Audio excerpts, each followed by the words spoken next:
Wann wurde Jester eigentlich geändert, dass man nicht mehr mit Bow spielt? Als sie die Lusakas Waffen eingeführt haben.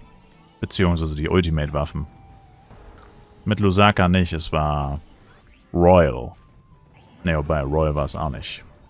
Die haben nicht geändert, dass man Jester nicht mehr mit Bow spielt. Es hätte grundsätzlich niemals so sein dürfen, dass man Jester mit Bow spielt. Die Entwickler haben halt nur nicht bedacht, dass man als Jester doppelt so viel Crit-Rate, 4-mal so viel Crit-Rate bekommt wie als Ranger.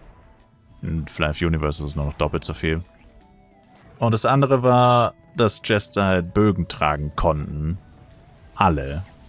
Und dann haben sie es geändert, dass man für die meisten Ultimate-Bögen Ranger sein muss. Und logischerweise hat dann keiner mehr Jester gespielt, weil wenn du deine Waffe gar nicht tragen kannst, zum Beispiel du kannst keinen Ancient Bow tragen als Jester, den können nur Ranger tragen. Logischerweise spielst du dann auch Ranger und nicht Jester, wenn du die beste Waffe im Spiel gar nicht tragen kannst.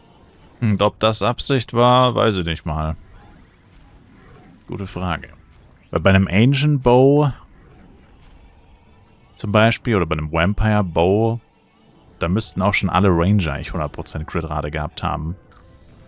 Also kam diese Änderung eigentlich viel zu spät. Weil an dem Punkt wäre es sowieso schon so gewesen, dass es nicht mehr wirklich viel Sinn ergeben hätte, Jester zu spielen. Weil der einzige Vorteil, den Jester hatte, war ja, dass er mehr Crit-Rate hat. Aber als die Vampire-Waffen an so eingeführt haben, da dürften die Ranger eigentlich auch schon alle 100% Crit-Rate gehabt haben. Denke ich mal. Also kann auch sein, dass es einfach nur Zufall war. Auf jeden Fall hättest du ja zum Beispiel, also das Ding bei Bowjester, was schon immer ziemlich dämlich war, war ja, dass du keine Skills einsetzen kannst. Und die Ranger-Skills im Low-Level sind zwar nicht so gut, aber wer will schon eine Klasse spielen, bei der du keinen einzigen Skill einsetzen kannst?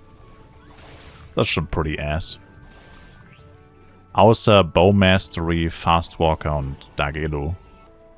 Also je mehr Skills sie hinzugefügt haben und Crack-Shooter, 3. Klasse und so weiter, desto dümmer wurde es überhaupt an Jester nur zu denken. Weil es einfach die falsche Klasse ist für einen Bogen.